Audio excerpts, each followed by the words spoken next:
Hey there. Anyway, I was thinking about something this morning. Excuse me. Um, oh, you're on the Conscious of Economics and Urban Farm Project YouTube channel, and I'm Bridget Lindalgoff. Anyway, this morning I got up super early, went out for a really nice walk through this giant pasture, and took my amazing counterpart, Jinjin the Wonder Dog, stunt double dog. But anyway, so I was thinking about something. I forget what year it was, but I went and I did a DMT ceremonial experience. This wasn't like street DMT. This is also from a tree, which I do really well from. If you read my blogs and get to know me, you know that I work multidimensional with trees. Trees are part of my medicine teachers. They come to me physically or in dreams, and they teach me things about how to use their physical medicine, how everything operates, just a lot of different things. So anyway, during this, hour 15 minutes DMT experience, it's not the first experience I've had with dreaming medicines. That's what we're going to call them, dreaming medicines, that helped you to get your vision or get your dream. But you can do these things naturally. It takes a lot of practice. So way long before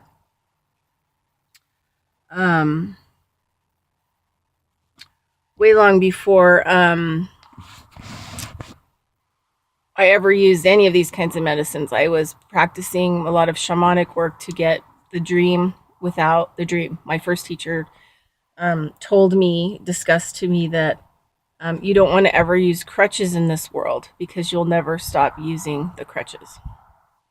So it's better to, jump in and spend a lifetime learning the practices, to be able to walk timelines, multiple dimensional worlds, realities, dimensions, doorways, dreaming worlds, whatever you're into, on your own and by yourself without a lot of extras. Okay, so during that experience, I went to what I call the no thing. I undulated in bliss and nothing existed. I didn't exist. I undulated with one unit of energy. There was no sound. There was no light. It was complete darkness. And what I came to realize since that experience has been like maybe 5 or 6 years now, was that everything that we are in and the everything is the everything. And the everything is probably not going to be changed unless the everything changes it. Anyway, so something that I picked up today on my walk, I'm always constantly connecting into the information lines and all this other information. I'm always trying to find the point of where evil became evil and evil took over the planet, and how they created their systems and where the buttons of the systems are. And today I received some really interesting information.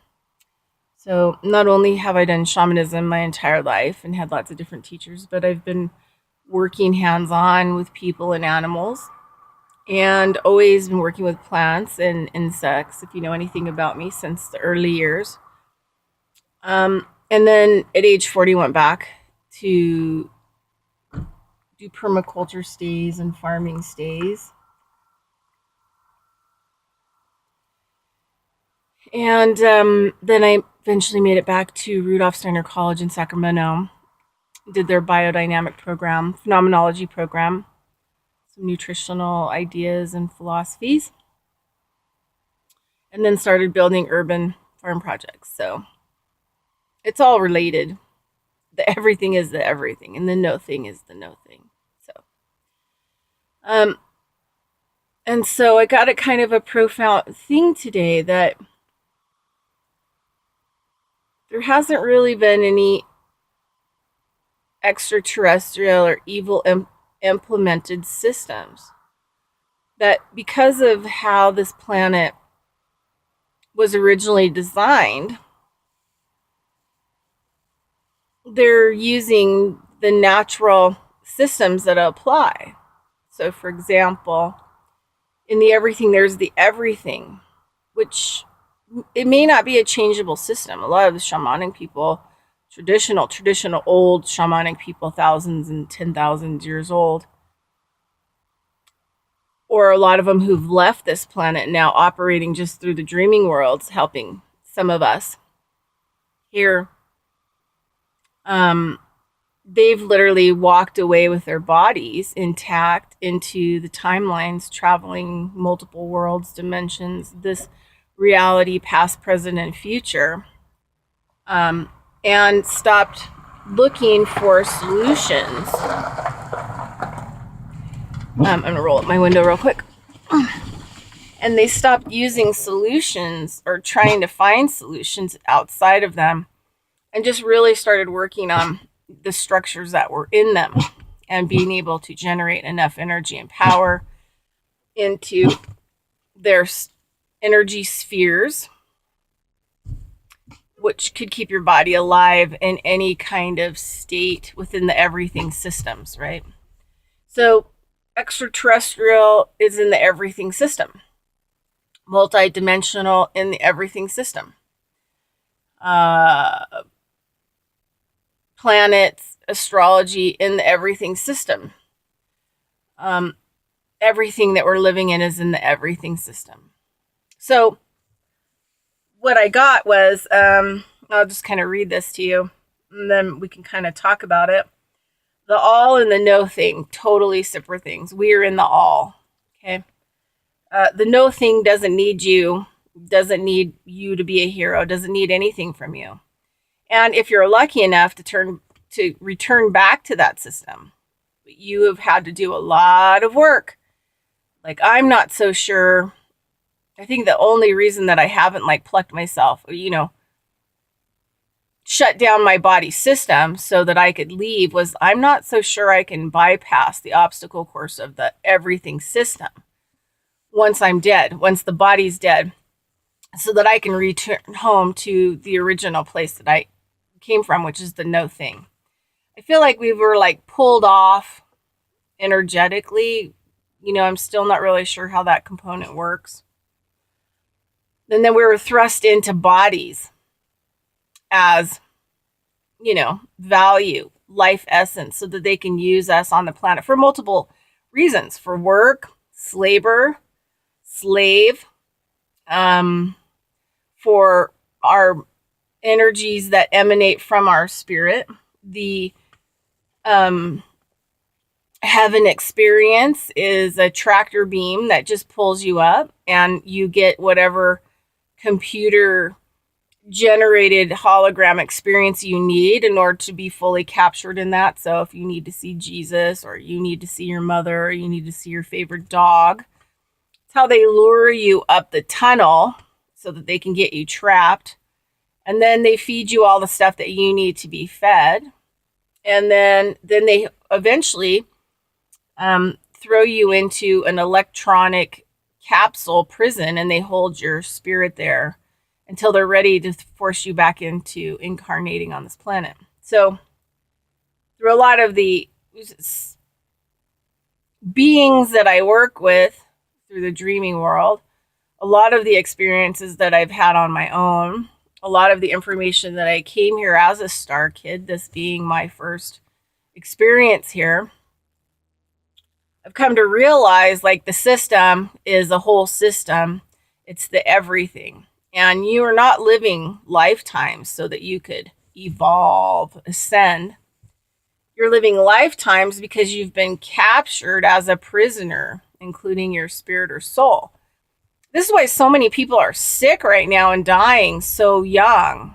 I mean, at the top of supposedly our technology game, people should be able to live like a minimal of 150 years, right? If our planet was clean and restored all the natural world components, we could, once we got rid of a lot of the chromosome imprinting from the system programming, we could live, back maybe like 700 years. I mean, it's not far fetched.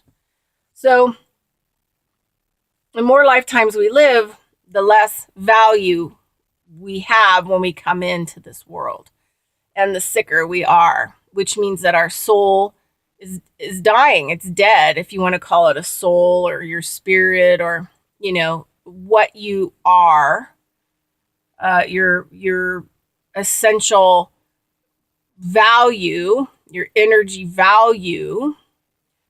And so you're moving into not so many lifetimes left. And so we accept that. Medical people have gotten us to accept that you could be 5 years old and have a deadly cancer and die.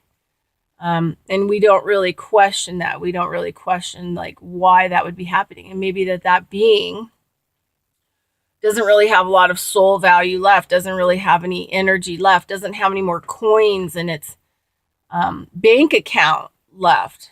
And so when it comes into this plane of existence, or it's forced to reincarnate in, it only has so many coins to be utilized and used. And then it needs to return back to the tractor beam and into the electronic prison to be sent in until there's nothing left. Nothing. So anyway, so I'm constantly on the horizon trying to figure out the systems that, bad ETs or,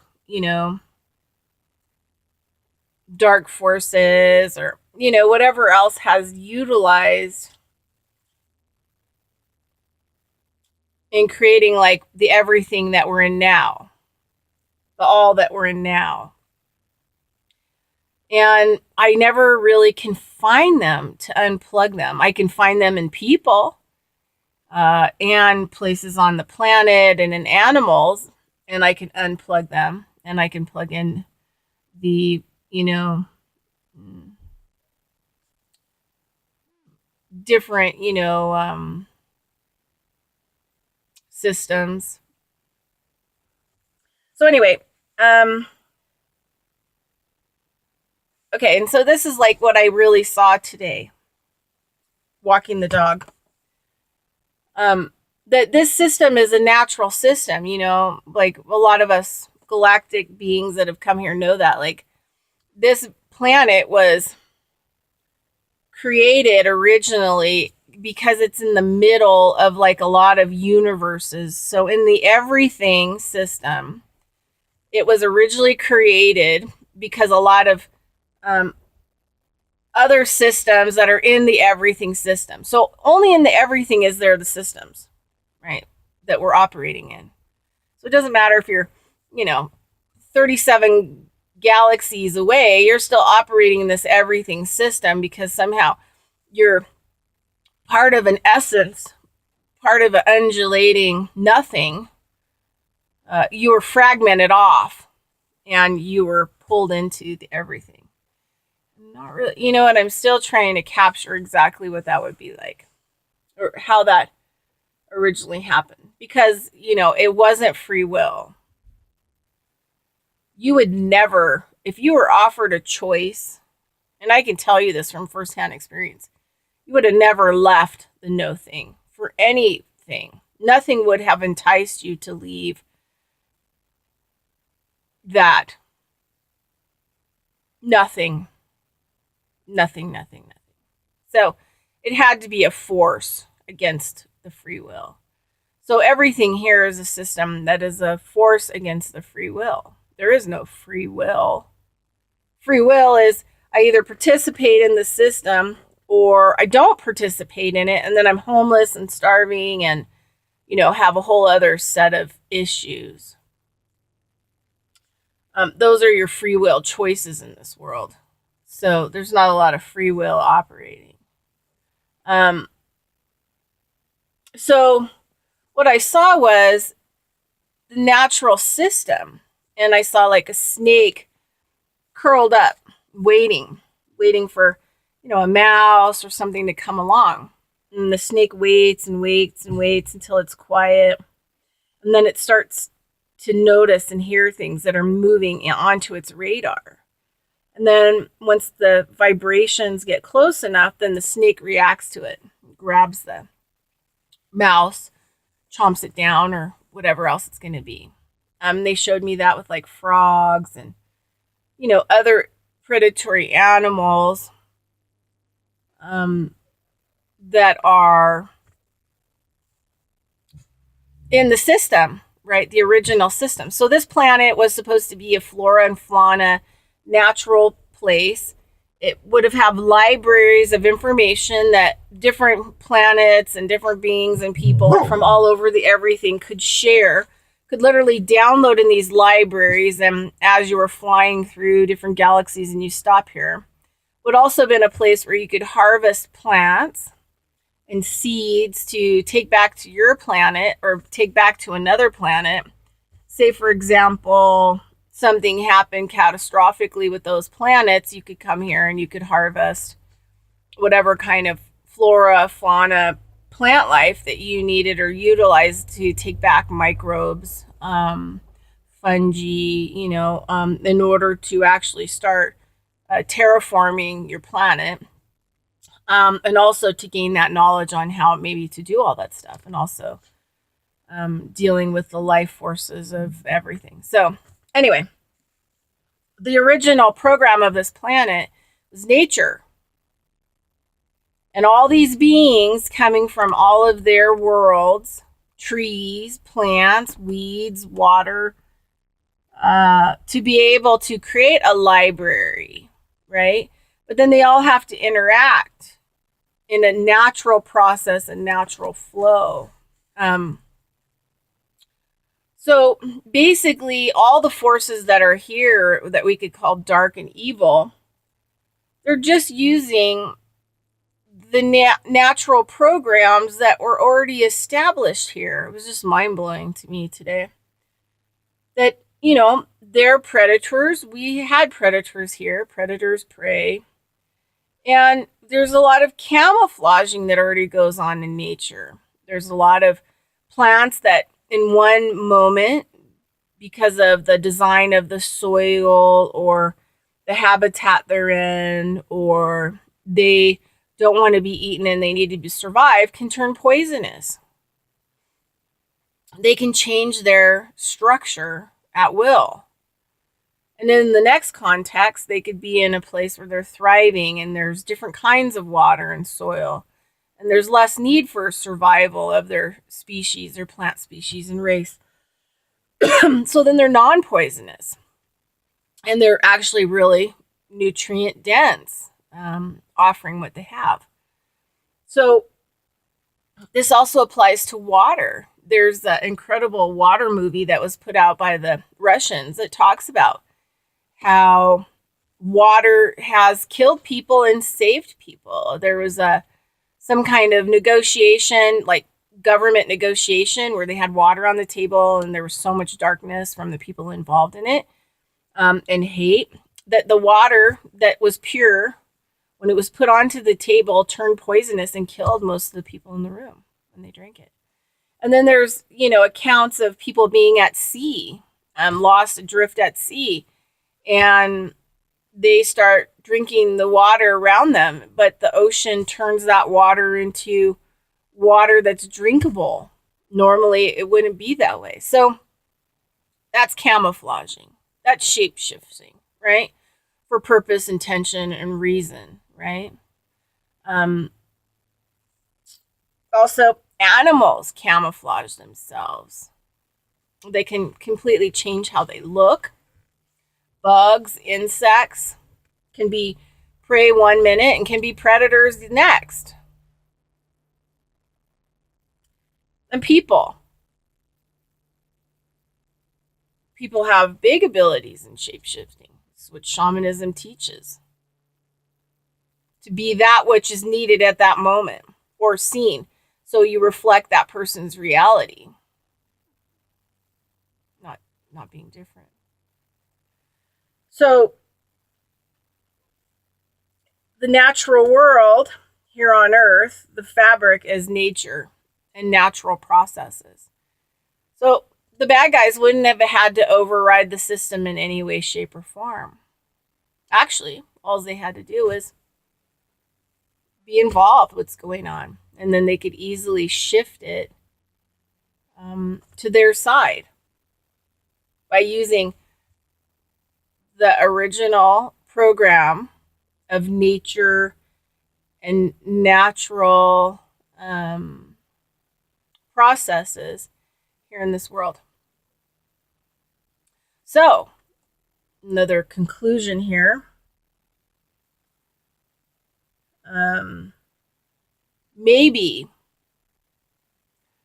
the further we get as humans away from the natural processes of this world and nature functioning as the main program, maybe it is we who are enabling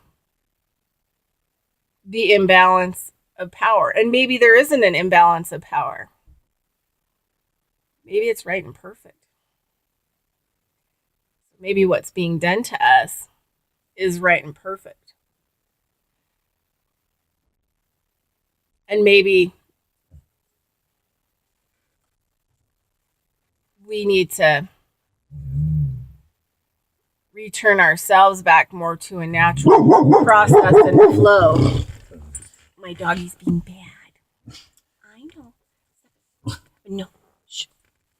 We need to return ourselves back to a natural process and flow, which means get back to the heart of a lot of native practices, shamanism practices, and really remove ourselves from the everything, which means, stop working that job, to have a house and the belief systems like that you have to fit in. And this is how other people live their life. And maybe find something else. Do something else. For example, go on a trail and walk barefoot. Take those shoes that are designed in the system off your feet. Return your energy back to the life force of the planet and the natural processes. And then when we do that, then we are the natural foundations and processes.